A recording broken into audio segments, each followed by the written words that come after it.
Hi hello నమస్తే అస్సలాముఅలైకుం welcome back to Tara's Dubai lifestyle. ఈరోజు సింపుల్గా లంచ్ బాక్స్లోకి చాలా ఈజీగా ప్రిపేర్ చేసుకునే రెసిపీస్ మామిడికాయ పప్పు, బెండకాయ ఫ్రై. ఈ రెండు రెసిపీస్ని ఎలా ప్రిపేర్ చేసుకోవాలో దీని ప్రాసెస్ ఏంటో చూసేద్దాం. ముందుగా ఒక కప్పు కందిపప్పుని ప్రెషర్ కుక్కర్లోకి వేసుకోవాలి. దీన్ని శుభ్రంగా 2-3 సార్లు వాష్ చేసుకొని పప్పు మునిగేంత వరకు వాటర్ని పోసుకోవాలి.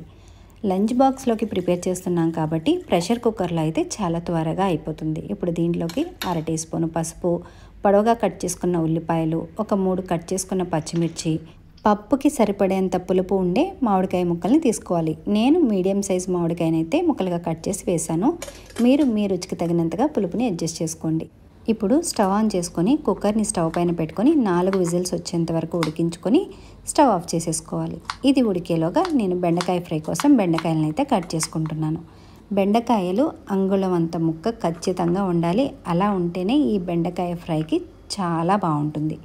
ఇలా ఈజీగా కట్ చేసుకోవాలి, త్వరగా అయిపోవాలి అంటే ఒకటే కాకుండా ఎక్కువగా కట్ చేసుకుంటే చాలా త్వరగా అయిపోతుంది. ఇలా బెండకాయ ముక్కలను కట్ చేసుకొని పక్కన పెట్టేసుకోవాలి. ఈ బెండకాయ ఫ్రై టేస్టీగా ఉండడం కోసం ఒక పౌడర్ని ప్రిపేర్ చేసుకుందాం. దానికోసం స్టవ్ పైన కడాయిని పెట్టుకొని 1 టేబుల్ స్పూన్ వేరుశనగ పప్పుని వేసుకొని 1 నిమిషం పాటు ఫ్రై చేసుకోవాలి.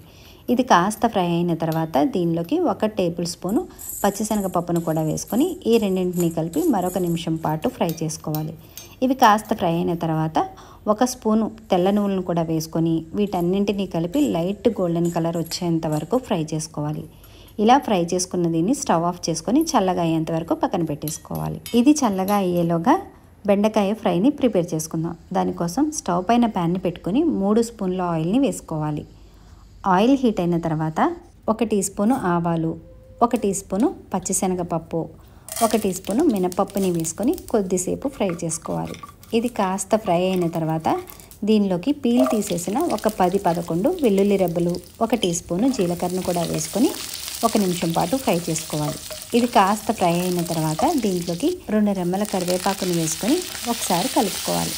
ఇది కాస్త ఫ్రై అయిన తర్వాత ముక్కలుగా కట్ చేసుకున్న 2 ఎండుమిరపకాయలను కూడా వేసుకొని ఒక 10 సెకండ్లు ఫ్రై చేసుకొని ముక్కలుగా కట్ చేసుకున్న బెండకాయల్ని దీంట్లోకి వేసేసుకోవాలి.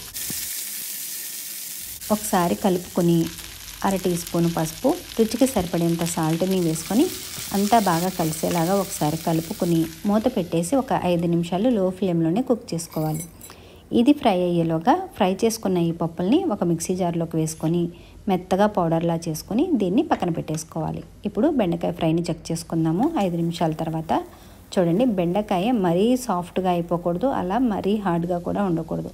అలా ఉన్న తర్వాత 1 స్పూన్ కారాన్ని, ఇక్కడే సాల్ట్ కనుక అడ్జస్ట్ చేసుకోవాలనుకుంటే ఇప్పుడే సాల్ట్ని కూడా అడ్జస్ట్ చేసుకోండి. ఇప్పుడు దీంట్లోకి ముందుగానే పౌడర్లా చేసుకున్న పప్పుల పౌడర్ని ఒక 2 స్పూన్లు వేసుకొని కలుపుకుంటూ 1 నిమిషం పాటు లో ఫ్లేమ్లోనే ఫ్రై చేసుకోవాలి. అడుగు పట్టకుండా కలుపుతూనే నిదానంగా, బెండకాయ మెత్తగా అవ్వకుండా ఈ పౌడర్ మొత్తం బెండకాయకి పట్టేలా కలుపుకొని పక్కన పెట్టేసుకోవాలి. బెండకాయ ఫ్రై అయితే రెడీ అయిపోయింది. ఇప్పుడు పప్పుని చెక్ చేసుకుందాము. కుక్కర్లోని ఆవిరంతా పోయిన తర్వాత మూత తీసేసి పప్పుకి సరిపడేంత సాల్ట్ని వేసుకొని పప్పు గుత్తితో మరీ మెత్తగా కాకుండా కాస్త కచ్చా పచ్చాగా పప్పుని మెదుపుకోవాలి. పప్పు కాస్త థిక్గా అనిపిస్తే 1/2 గ్లాస్ హాట్ వాటర్ని వేసుకొని పప్పు ఏ కన్సిస్టెన్సీలో ఉంటే మీకు నచ్చుతుందో అదే విధంగా పప్పుని కలుపుకోవాలి.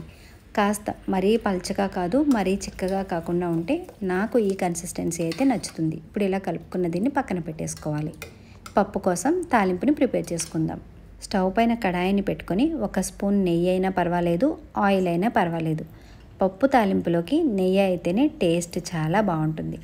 నెయ్యి కాస్త కరిగిన తర్వాత 1 టీ స్పూను ఆవాలు, 1 టీ స్పూను జీలకర్ర, కాస్త కచ్చా పచ్చాగా దంచుకున్న 5 వెల్లుల్లి రెబ్బలు, 2 రెమ్మల కరివేపాకు, ముక్కలుగా కట్ చేసుకున్న 3 ఎండుమిరపకాయలను కూడా వేసుకొని మంచి స్మెల్ వచ్చేంత వరకు ఫ్రై చేసుకోవాలి. ఇలా 1 నిమిషం పాటు ఫ్రై చేసుకున్న తర్వాత దీంట్లోకి 1/2 టీ స్పూను ఇంగువని వేసుకోవాలి. పప్పుని ఏ రకంగా ప్రిపేర్ చేసుకుంటున్నా తాలింపులోకి 1/2 స్పూన్ ఇంగువని వేసుకొని తాలింపు చేసుకుంటే పప్పు అరగదు, పప్పు తింటే ఇబ్బందిగా ఉంటుంది అన్న మాటలు లేకుండా తేలికగా ఉంటుంది. ఇలా 1 నిమిషం పాటు తాలింపు ఫ్రై అయిన తర్వాత స్టవ్ ఆఫ్ చేసేసుకొని 1/2 స్పూను కారం వేసుకొని ఒకసారి కలుపుకుంటే పప్పుకి మంచి కలర్ వస్తుంది. ఇలా ఫ్రై చేసుకున్న ఈ తాలింపుని పప్పులో వేసేసుకొని వెంటనే మూత పెట్టేస్తే తాలింపు వాసనంతా పప్పుకి బాగా పట్టి పప్పు స్మెల్ అద్దిరిపోతుంది. 1 నిమిషం తర్వాత ఈ తాలింపు మొత్తాన్ని పప్పులోకి బాగా కలిసేలా కలిపేసుకుంటే టేస్టీగా పుల్ల పుల్లగా చాలా యమ్మీగా ఉండే మామిడికాయ పప్పు రెడీ అయిపోయింది. పప్పు కూడా రెడీ అయిపోయింది, అలాగే బెండకాయ ఫ్రై కూడా రెడీ అయిపోయింది. ఇంక ఈ రెండింటిని వేడివేడిగా సర్వ్ చేసేసుకోవడమే. నేను ప్రిపేర్ చేసిన ఈ రెసిపీస్ మీకు ఎలా అనిపించినాయో కామెంట్ చేయండి. నేను ప్రిపేర్ చేసిన ఈ రెసిపీస్ని లైక్ చేయండి, అలాగే మీ ఫ్రెండ్స్ అండ్ ఫ్యామిలీతో షేర్ చేసుకోండి. ఇలాంటి మరిన్ని రెసిపీస్ కోసం నా ఛానల్ని తప్పకుండా సబ్స్క్రైబ్ చేసుకోండి. Thank you for watching. Allah Hafeez.